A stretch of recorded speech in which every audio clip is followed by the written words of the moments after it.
Una de las grandes preguntas que siempre nos hacemos los cubanos, sobre todo los cubanos que hemos vivido la segunda mitad del siglo XX y lo que va del siglo XXI, es una interrogante capciosa que nos persigue y nos abruma, que es ¿cuáles serían las verdaderas razones por las cuales un tipo tan raro, casi rondando lo psicopático como Fidel Castro, llegó al poder y transformó la dinámica de un país y lo enrumbó en otra dirección?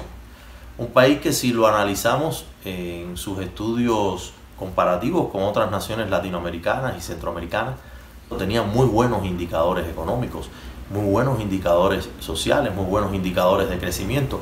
Un país que tenía problemas, como casi todos los países de América Latina, pero no tantos problemas como para engendrar una revolución de esa magnitud y que llegara a destartalar de manera tan drástica todo lo que se había cosechado 15, 20, 30 años antes de ella.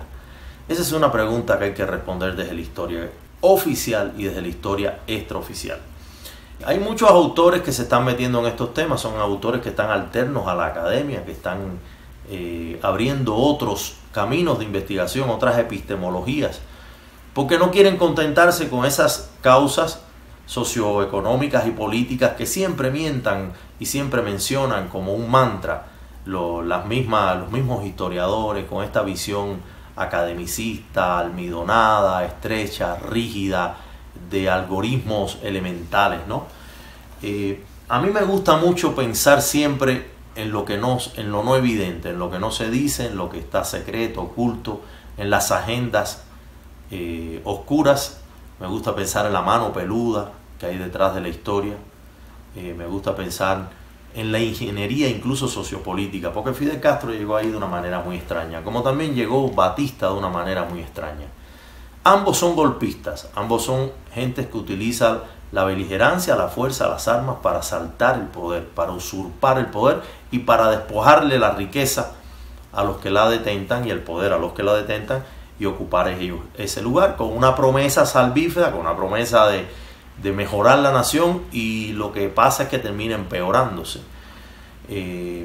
Ya varios historiadores, a mí me gusta mucho mencionar el camino que ha emprendido Servando González en toda esa investigación que ha hecho de Fidel Castro, que es maravillosa. Me gusta mucho el camino de Nelson Machín en toda su investigación de Fulgencio Batista, donde prácticamente ahí entre ellos dos muestran esto como una dupla construida desde la CFR de Rockefeller, el Cousin Relation Foreigner, y desde el Departamento de Estado, incluso la teoría que tiene incluso el mismo Smith, que era embajador de Cuba en los años 58 y 59 de Estados Unidos, y que él veía que había como una especie de paradoja en la política exterior de Estados Unidos hacia Cuba. Y bueno, y también hay una visión un poquito más posterior sobre la penetración bolchevique, la sovietización de Cuba, que empieza desde la fundación de los partidos comunistas, socialistas, y después más tarde con todo lo que Batista potenció esto. Y bueno, todo lo que consolida después Fidel con la rusianización de Cuba, ¿no? Yo he escuchado múltiples argumentos, creo que todos califican, creo que todos son importantes, que todos aportan, unos en mayor y menor rango, más protagonismo, menos protagonismo. Pero recientemente escuché uno de un intelectual mexicano que me exasperó, me irritó, me molestó mi orgullo patrio, ¿no? Porque este hombre menciona de que Cuba es un país que carece de un gran mito fundacional, a diferencia de lo que sucede con México, con el Perú, con la Gran Colombia, con toda esa región del Cusco, todos esos países que son milenarios y que vienen de culturas prehispánicas, de una estructura de desarrollo muy sólida con respecto a esta tradición de indígenas recolectores, agricultores, pescadores que poblaban la isla de Cuba. Entonces, según este intelectual mexicano, Cuba no tenía un mito potente, totémico, sólido, suficiente, y había ese vacío, y Fidel lo que hace es usurpar ese vacío y maniobrar para constituirse en patriarca, en fundador de la nación. Yo estoy un poquito de acuerdo en algunas cosas, en otras no. Esta fue la respuesta que le di, fue una respuesta que escribí en Facebook y que hoy quiero compartirla con ustedes porque va acompañada de una conversación y un intercambio de opiniones que he tenido con Julio Fowler, que es un músico, un poeta, un intelectual cubano con el que tengo mucho diálogo sobre estos temas, sobre lo que está pasando en el mundo, sobre lo que está pasando con el destino de Cuba, y porque entre otras cosas empezamos a visorar que sí anda cerca un cambio cubano, y todos estos temas están sometidos a revisión y tienen que estar sobre el tablero y tienen que estar sobre la mesa y tiene que ser un libro abierto y tiene que analizarse desde una multiprismática para entender ese poliedro que fue Fidel Castro y que fue la Revolución Cubana, que tiene múltiples haces de luces que lo energetizan, que lo inyectan, que lo propulsan, porque esto no es el ABC de que había pobreza y de que el campo estaba un poco abandonado y que si el racismo. O sea, yo creo que no son suficientes las causas que exhiben los libros y la historiografía oficial, y creo un poco más en las causas que todavía no hemos develado, no hemos sacado de la oscuridad, y que por eso es que cuando sacamos la conclusión de si era un proyecto sociopolítico que tenía un sentido de futuridad, es una pregunta compleja de responder, porque no sabemos si verdaderamente el saldo que ha dejado estos 62 años de revolución, más los casi, ahora no saco bien la cuenta, de Batista, si verdaderamente esto movilizó, catalizó el desarrollo cubano o si lo hizo retrógrado, si lo estancó. Entonces es una respuesta que tendrán que responder otros. Yo tuve mi visión chauvinista, yo me defendí de este argumento de que carecemos de mito, y esto fue lo que les dije y me gustaría que lo escucharan, y después que escucharan mi intercambio de idea con Fowler, que creo que es arroja luces, ¿no? y crea excitabilidad y provocación sobre esa Cuba ideal, esa Cuba que tenemos que empezar a conceptualizar y que tenemos que empezar a proyectar con la conciencia, con la mente, con el corazón, con nuestras acciones, para que podamos consolidarla en algún momento y podamos tener en algún momento esa patria cordial, esa nación próspera que en algún momento fuimos y que hemos perdido y que hemos extraviado el rumbo, y con la que soñó, por supuesto, uno de nuestros grandes mitos fundadores, que sí fue José Martí. Pocos pueblos tienen la cándida y enfermiza vanagloria que presume el pueblo cubano. Creernos una isla bella, la perla en las Antillas, la tierra más hermosa que ojos humanos han visto, la llave del Caribe, marca indeleblemente nuestro mito fundador. Una autoconciencia estética de esplendor iniciático que nos define como un narciso que en pleamar se escurre tras las bondades de las aguas. Porque esa singularidad reconfortante enfatiza nuestro paréntesis ventajoso de ser isla, rodeada y bendecida por la circunstancia del agua cachondeando por todas partes. Saberse hermosa ha sido nuestro pilar nacional, nuestro talismán, la evidencia de un destino manifiesto. Incluso hemos logrado prescindir de lo divino para conjeturar esa autoestima. Nos sabíamos bellos antes que la Virgen Ochun se asomara en nuestro cielo, flotando sobre las aguas de la bahía, celadora e insuperable de todos nuestros naufragios. Cuba se sabe luz, Cuba se sabe relámpago, Cuba se sabe trueno, Cuba se irriga como las aguas. Los dioses, los conquistadores, los foráneos, los aventureros y los tiranos llegaron a confirmarnos lo que ya sabíamos gracias al reflejo especular y elógeno de sus aguas. Por eso el mundo se asoma allí, por eso casi todos han ido a beber, como el sediento se zambulle en el manantial buscando alivio, allanando las mil y una satisfacciones. ¿Qué mejor mito fundador que saberse elegida por y para lo bello, ese absoluto que solo compite con la alegría que lo engendra? Gustarse sobremanera a sí mismo es un don que acompaña al cubano desde que gatearon sobre nuestras dulces hierbas los primeros indios.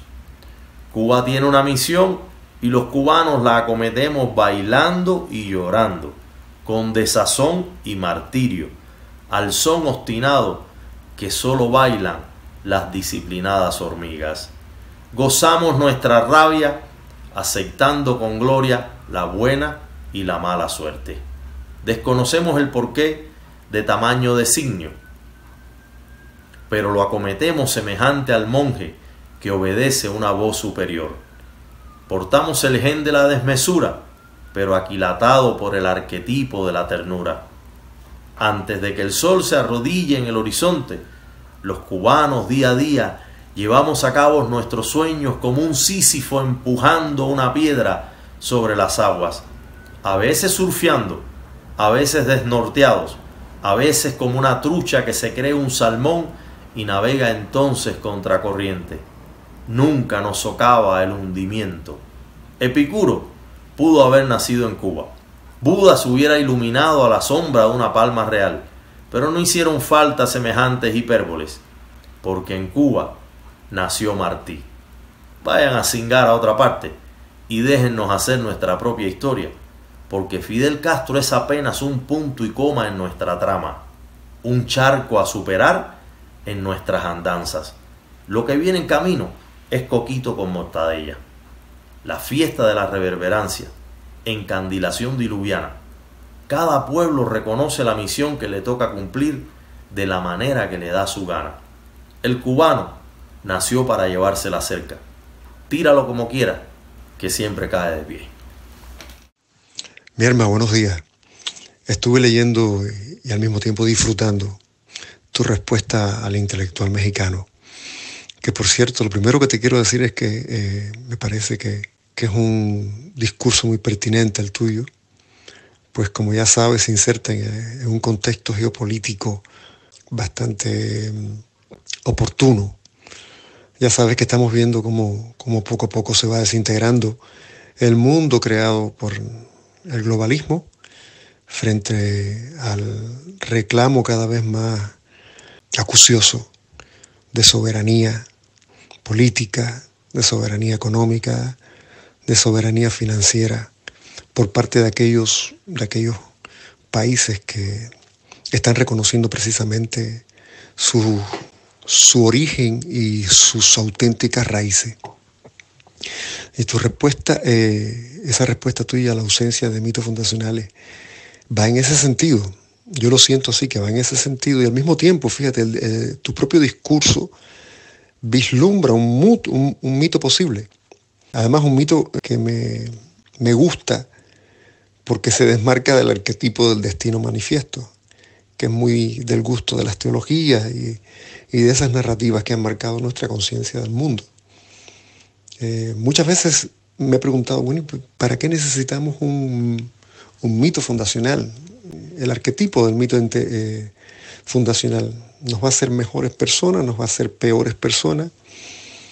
Pero bueno, entiendo que para muchos intelectuales esa categoría pues define o explica algunas cosas. De cualquier manera, una de las cosas que me gusta de tu discurso y de tu enfoque es que cuando hablas en aquella intervención en la que hablaste de la clave musical como latido o pulso alrededor del que gira el corazón de la isla, y su singularidad, me parece que estabas dando en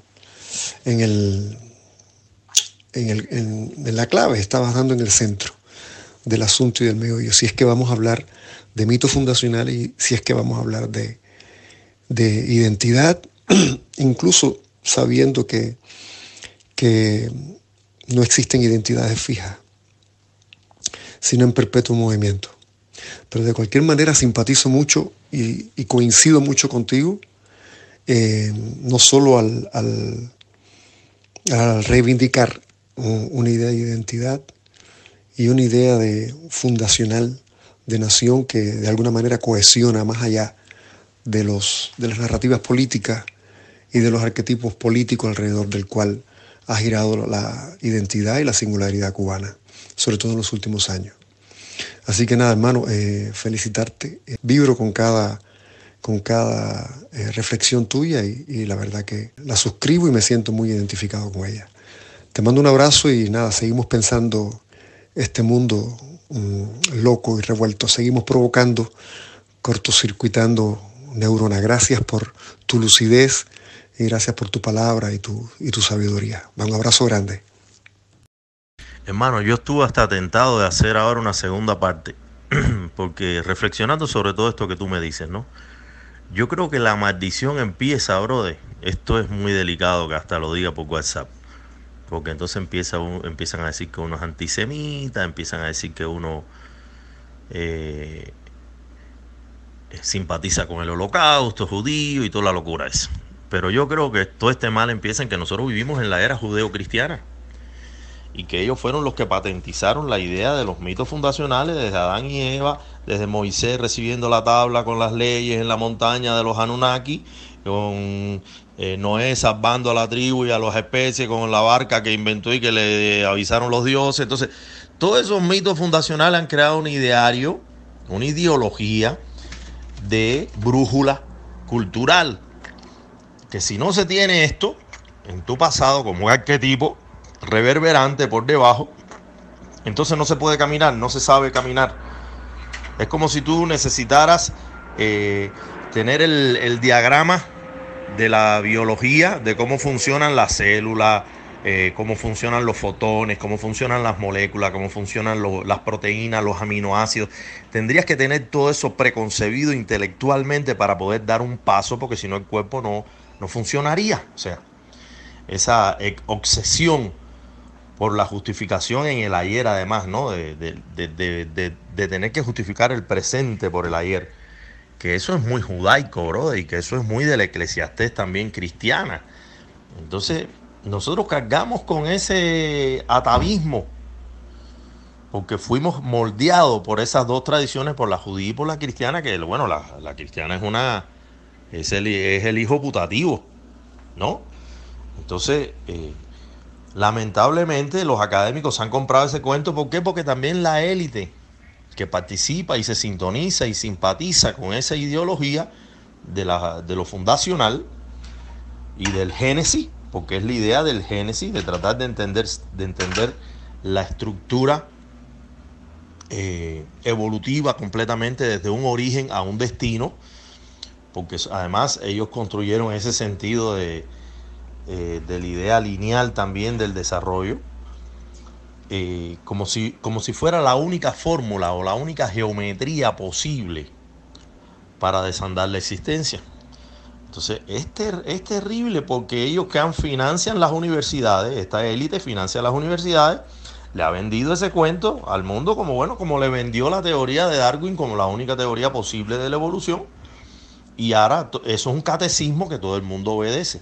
Entonces este catecismo de los mitos fundacionales tiene que ser atravesado como una especie de filtro intelectual para la comprensión de muchos temas de la sociología, incluso de la historia. Es una cosa tremenda, pero bueno, así funciona el pensamiento clásico predominante, el pensamiento, la lógica formal racional, que además desecha todas las otras formas de conocimiento, tan seculares o más seculares que esta. Entonces, a mí me encantaría poder exponer esto desde otro prisma, porque sabe que hay una tontería detrás de esto, que hay un infantilismo conceptual detrás de esto. Ahora, sí, yo entiendo la idea de los arquetipos como motores y propulsores que empujan y que indican y que predeterminan ciertas rutas y ciertos alineamientos y ciertas maneras de conformar una forma del ser particular, regional, comunal, tribal, social. Eso yo lo entiendo, eso es junguiano, eso yo estoy totalmente de acuerdo con eso. Y por supuesto que esos mitos son un correlato o una línea de una serie de escalonados relatos que se van dando simultáneamente con entrecruzamientos, con bifurcaciones, y que estos relatos son los que conforman un modelo tipológico de sociedad, de individuo, de nación, de país, de cultura, de tradición, de idiosincrasia.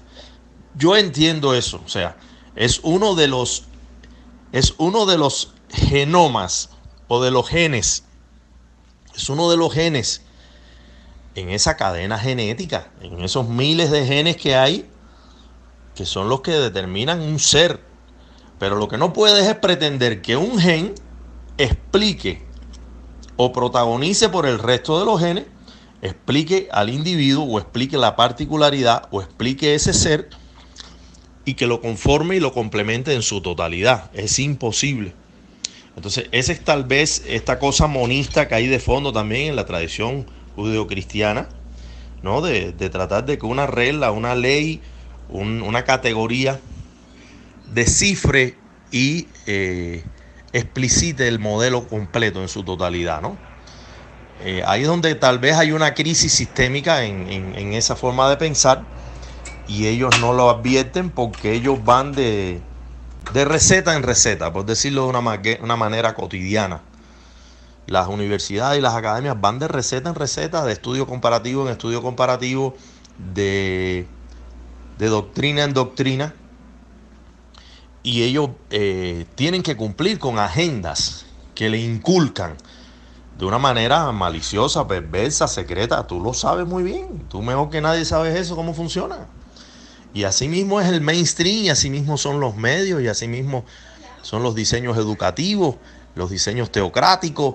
O sea, las sociedades se construyen así, con relatos, con narrativas que son fomentadas y subvencionadas desde la sombra por élite, y que se las inculcan a todos los líderes sociales, lo mismo a un cantante, que a un gurú de la televisión, que a una celebridad, que a un político, que a un John Lennon.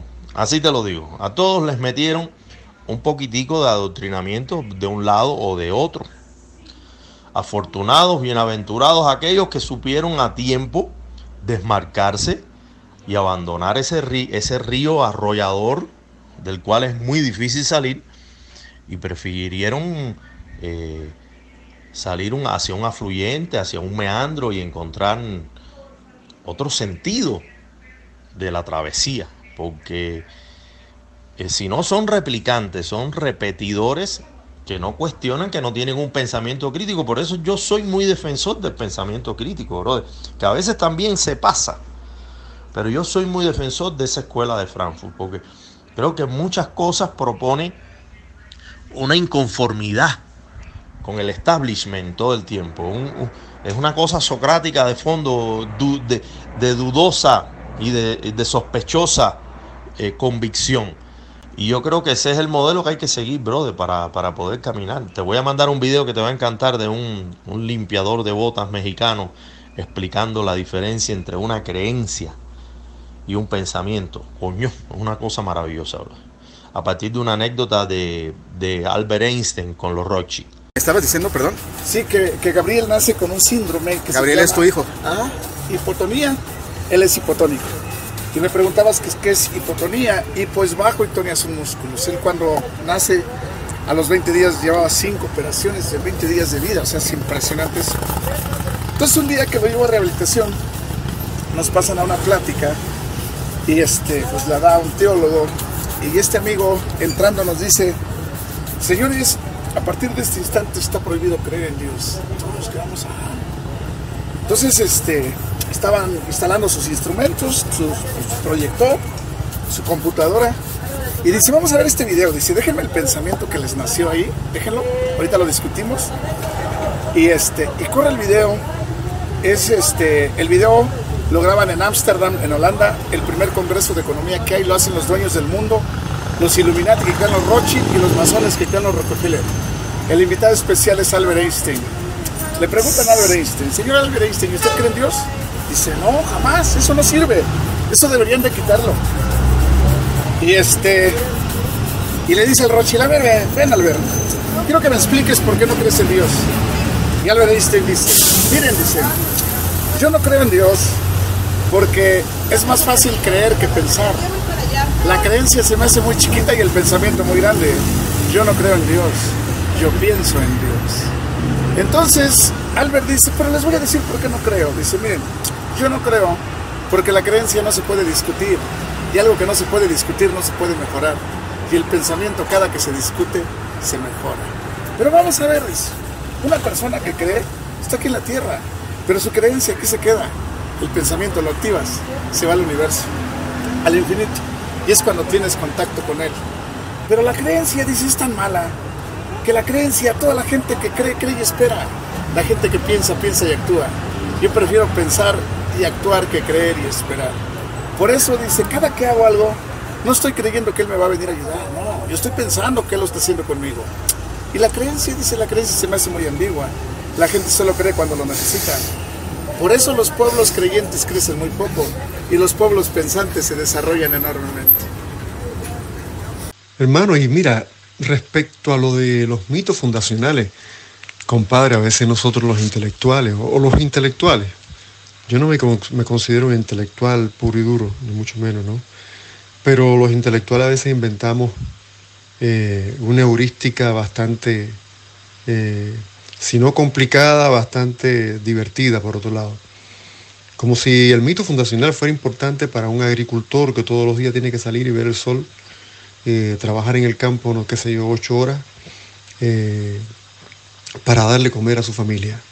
A veces yo me pregunto hasta qué punto esas categorías son verdaderamente importantes o sencillamente complican la interpretación o el entendimiento que uno pueda tener con su tierra, con su cultura, con aquello que quiera considerar su identidad. A veces juegan al despiste y otras veces confunden, como si fuera necesario tener un mito fundacional para definir una cultura, para definir el modo en que una comunidad se organiza en torno al Estado, para definir el modo en que una comunidad de seres humanos se cohesionan en torno a lo que sea, ya sea el sexo, ya sea la música, ya sea Dios, ya sea su economía.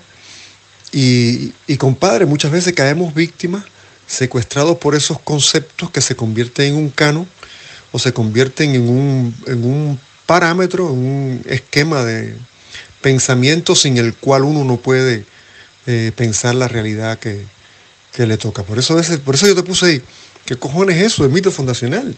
Como si eso validara la existencia y la cultura cubana, como si en ausencia de ese mito fundacional Cuba fuera más o menos de lo que es o de lo que ha sido. Es decir, su historia. O sea, a veces, coño, hay que decir así en plata, me paso el mito fundacional por los cojones. ¿Sabes? Coño, mira que nos enredamos, compadre, con categorías y conceptos que muchas veces lo que hacen es distraernos de lo esencial. Pero además le ronca el mango asociar la ausencia, entre comillas, de un supuesto mito fundacional a la emergencia de un señor como Fidel Castro, que es prácticamente, o sea, como no tenemos mitos fundacionales, nos vienen maldiciones, estamos condenados sencillamente. O sea, hay que inventarse un mito fundacional porque si no, la cultura cubana, la identidad cubana, el ser insular va a estar condenado de por vida a tener que aguantar, en fin, dictadores, tiranos, autócratas, en fin, le ronca los timbales, bro. Creo que tú y yo tenemos que crear un espacio, brother, un espacio en la red para conversar estas cosas y conversarlas así con mucha moderación, con prudencia, sin exaltaciones, sin gritería, y que lo hagamos en nuestra tesitura. Porque es nuestra tesitura, le gusta a quien le gusta y le pesa a quien le pesa, es la forma en que entendemos e interpretamos la vida, el mundo. Y tenemos otro tipo de herramienta que no coincide necesariamente con la égida oficial, porque nosotros somos muy eclécticos y hemos tenido una experiencia afortunada, acrisolada, de vivencias y de fuentes y de inspiraciones y de lecturas y de motivadores culturales que son los que nos han hecho individuos 360 grados, individuos incluso postideológicos.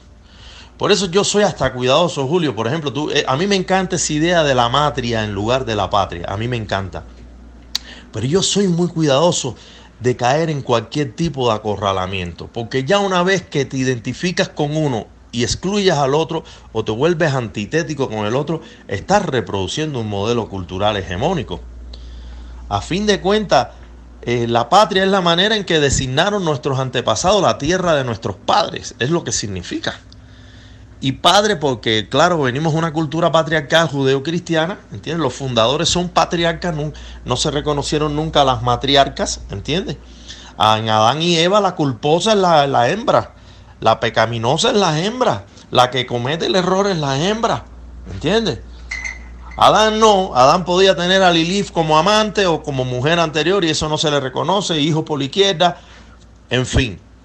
Entonces, yo no voy a cambiar el modo lingüístico con que se designa la tierra de nuestros antepasados, porque ni siquiera ya es la tierra tuya y mía, la tierra tuya y mía está en el espíritu, en un imaginario, en una topología metafísica prácticamente, que claro, tiene vasos comunicantes y tiene tendones con una realidad fáctica, con una territorialidad y con un caudal de costumbres, hábitos culturales, referencias, idiosincrasias, signos, maneras, formas de ser, que es lo cubano. Y que eso, digamos que su maná esencial, ese pan de oro, es lo que significa maná en la tradición judía también, ese pan de oro que eterniza la existencia, que llegaron a comer todos los emperadores de todas las épocas, desde los babilónicos, los sumerios, los mesopotámicos, los egipcios, hasta los griegos heredaron esa costumbre, los romanos también, los emperadores lo heredaron, esa idea de adoración solar y del oro para buscar eternidades.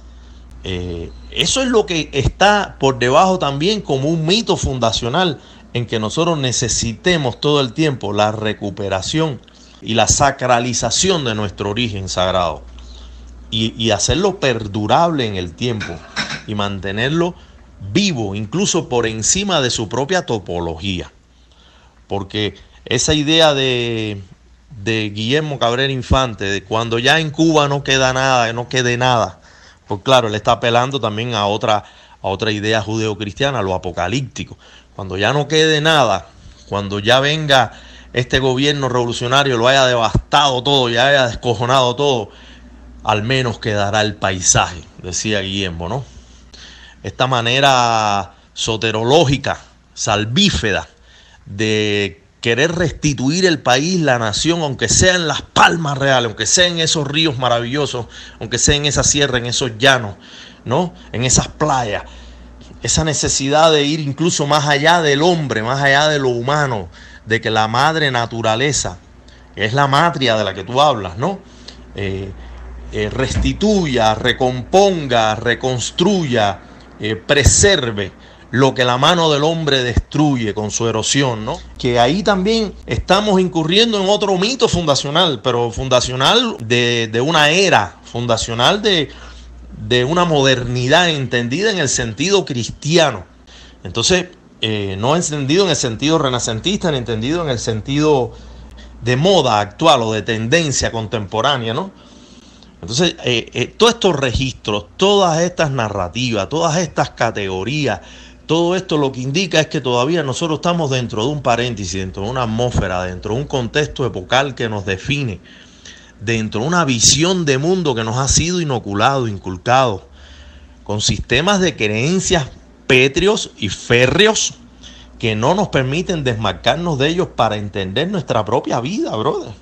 Yo creo que, y viendo la lógica de tu razonamiento, la lógica de tu enfoque y de tu manera de entender la nación, la república y la idea de la tribu, de una tribu en comunión, una tribu que ahora mismo está en diáspora, está en exilio, pues yo creo que este es el momento, y tú lo sabes bien, de conjurar los astros, de conjurar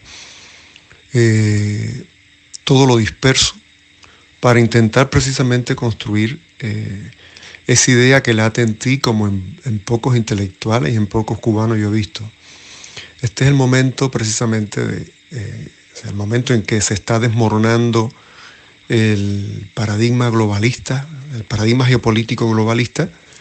Este es el momento precisamente de convocar y de llamar a la comunidad cubana a ser precisamente tribu, desde la cultura, desde otro fundamento. No tanto desde la política, que también, pero sí más desde la cultura, desde el arte, desde esa belleza que nos asiste, no solo como isla, sino también como cultura que tiene una identidad y una singularidad propia. Este es el momento, bro.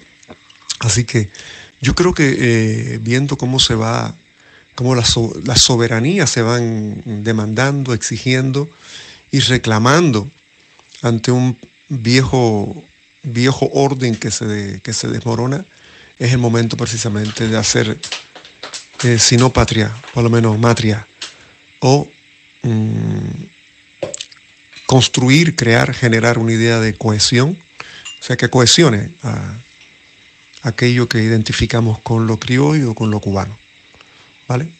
Nada, ahí te dejo esa idea que yo sé que tú la piensas, la pensarás, la meditarás, la reflexionarás con los conceptos y las categorías que merece y amerita. Ahí te lo dejo. Un abrazo grande.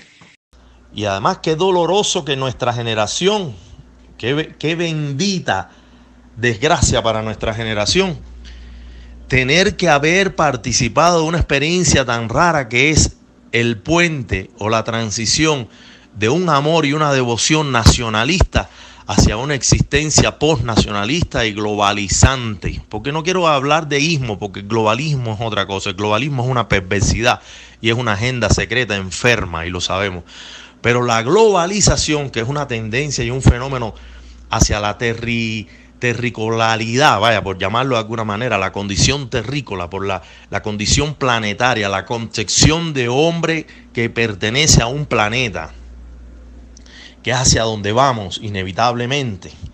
Qué lástima, ¿no? Que quien le haya tocado, qué lástima, y a la vez qué maravillosa experiencia haber vivido nosotros como generación ese tránsito, que además viene acompañado con otro tránsito todavía más rotundo, que es haber pasado de ser individuos analógicos a convertirnos en individuos digitalizables, modelizables a través de la cibernética, con una mediatización en todos nuestros hábitos y costumbres, a través de la telefonía celular, la internet, el satélite, la televisión primero, el cine. O sea, nos tocó todo eso. Mira tú qué cosas más maravillosas. Nosotros hemos vivido, y nuestros padres, la experiencia tanto del automóvil, el avión, el tren, la internet, las redes sociales, la cibernética, el microchip. Increíble hacer. Y vamos a entrar ahora en una realidad aumentada y vamos a entrar en un mundo cuántico. O sea, somos ese parteaguas y vamos a funcionar como generación como una especie de interfase que tiene que aclarar muchas cosas. Porque probablemente lo que estamos viviendo se parezca en mucho a ese momento en que se abandonó el modelo mágico para pasar a un modelo racional, ¿no? En una devoción hacia lo divino, con interpretaciones mitológicas, hacia un modelo de una lógica formal, de un pensamiento estructurado de una manera a partir de reglas, de juicios, de conceptos, de nociones, de definiciones, más de matriz aristotélica que después desarrollan los grandes racionalistas del renacimiento. Entonces, probablemente ahora estemos justo en ese mismo parteaguas, en el momento en que se abandona un modelo y se entra en otro. Aquí lo que hay que aportar es que esta maldita y excluyente voluntad humana de querer, para entrar en lo nuevo, matar lo viejo, ¿no? Y asesinar lo viejo a toda costa y enterrar y soterrar lo viejo, es tremebundo, porque se abandonan tantas cosas valiosas y se desecha tanto conocimiento valioso, ¿no? En aras de lo moderno, de lo nuevo, de esta cosa de lo epifánico, que también está en la matriz de nuestra axiología, brother, porque es que como que aparece de la nada, como que aparece como una especie de epigenética, y entonces es un destino manifiesto, una revelación de que las cosas se dan por gracia, por una causalidad desconocida o desconectada. La gente cree eso de verdad, brother. Y la gente lo que no entiende es que uno no participa del conocimiento de esa causalidad y de esa ecuación que permite que las cosas acontezcan. Entonces, brother, detrás de esto, de verdad, hay una conversación más profunda. Por eso es que siento que en el mundo de las redes sociales todo se ha ido atomizando de una manera tan radical que uno no puede explicar los argumentos, uno apenas logra enunciarlo, apenas. Por eso, fíjate que la versión que en Facebook es una versión un poquito más ancha que la que pude poner en Instagram, porque la de Instagram ya no me permite una cierta cantidad de palabras específicas.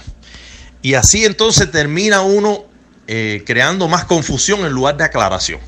Pero te agradezco mucho, bro, de todo lo que me dices y todo lo que me provoca, porque creo que es importante que le demos taller a esto, más que nunca ahora que Cuba, como bien tú dices, necesita cohesión, necesita aglutinar sus fuerzas, necesita reorganizarse, reestructurarse, recomponerse. Y además, Julio, tú y yo sabemos que esa reconstrucción de ese patrón nacional, que va a ser de corto plazo, porque ya cuando lo hayamos logrado, tendremos que ir pensando cómo esa Cuba también se inserta dentro de ese multilateralismo que es hacia donde va el mundo, ¿no? No hacia ese unilateralismo que hemos vivido desde que nacimos, porque desde que nacimos Nueva York era la Roma del mundo en el que nosotros nacimos y crecimos y vivimos actualmente. Y ya lo dejará de ser y tal vez sea Pekín, Shanghái o Moscú o la conjunción de muchas ciudades, de una multipolaridad y de un grupo geopolítico regional de potencia. Puede ser el BRIC, no sé, a mí se me antoja que por ahí van los pasos de la nueva hegemonía internacional y que será entre Rusia, China, India, Turquía, Irán, Arabia Saudita, esa confabulación de imperios que entonces tomará las riendas que ha tenido absolutamente el mundo anglosajón del Reino Unido y Estados Unidos, que entre las dos familias, los Rothschild y los Rockefeller, se tenían prácticamente monopolizado el control global, ¿no? Ahora vamos hacia otro nuevo modelo de globalismo. Promete ser más benefactor, más benévolo, promete repartir la bonanza, promete llegar a concretar esta idea de los fondos de prosperidad para que todo el mundo participe de una nueva repartición de la riqueza. Vamos a ver si es verdad. Porque yo siempre, y volvemos aquí a los arquetipos y a los mitos fundacionales, siempre sospecho de esta idea de la justicia que invoca el modelo economicista. Ese es otro arquetipo que venimos arrastrando y que tiene su momento cumbre en Adam Smith y en Carlos Marx. O sea, y después en el deterioro de ese propio concepto a partir del keynesianismo, porque es Keynes el que plantea la economía de guerra como una solución. Imagínate tú qué cosa más diabólica, brother. Y él creyó que estaba ahí proponiendo una fórmula salvífera. Entonces, nada, hermano, son temas que tienden al infinito, pero que son muy provocadores y muy excitantes y que tenemos que moverlo. Afortunadamente, estos son los temas con los que yo me meto también en el libro, que por cierto estoy reescribiendo y estoy mejorando porque están pasando cosas todavía mucho más enredadas. Bueno, un beso inmenso, brother.